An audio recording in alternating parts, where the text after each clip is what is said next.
Let's bring in Congresswoman Nancy Mace from the great state of South Carolina. She's a member of the House Transportation and Infrastructure Committee.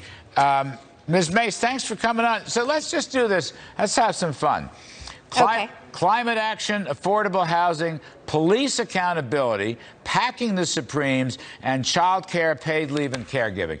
What do you think? In your judgment, you sit on the committee now, are those infrastructure?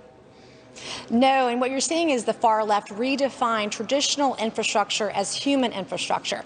I'm a single mom. I care about kids and I care about school lunches, but that should not be part of our infrastructure package. And what we're seeing, and when you dig even deeper, about half of 50% of this $1.9 trillion package really is the Green New Deal and sheep's clothing. But if we were talking about skinny infrastructure, if that were like a skinny margarita, Larry, I think every single American would be on board with that. Do you remember when, this is a little bit of history, Winston Churchill during World War II, you know, his deputy was the labor minister, Clement Attlee, and Winston called Clement Attlee a sheep in sheep's clothing. Do you remember that line? Anyway, I digress. Before my time. But it was, I know, I was there, but it was a great line, a sheep in sheep's clothing, but you're entirely right. So what do you think about this Chris Coons, Senator Chris Coons, trial balloon on the Sunday talk show?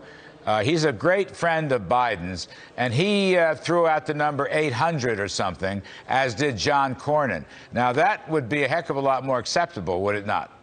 Much more palatable for members on both sides of the aisle. We were promised a bipartisan infrastructure bill. So far, that has not happened. There are Republicans and Democrats up here on the Hill who are working on an alternative package to what's being presented to us right now, and that number would be under $1 trillion. And that's much more palatable for people, especially if we can get right now in what's being presented, only 6.5% would go to roads and bridges with traditional transportation, only 1% going to airports, less than 1% going to our ports and inland waterways. We all know with COVID-19, we have a severe supply chain issue right now, in large part with our ports.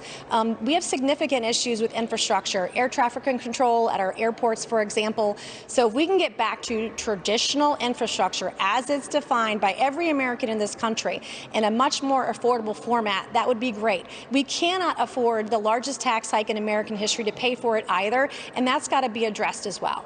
You know, you could throw in, I don't think you'd object, rural broadband, not $100 billion, by the way. It could be done for 20 or 30 billion. You could throw in if there's lead pipe problems in the schools, fine. But you're not going to get to $3 trillion. You could keep it under $1 trillion. How about this?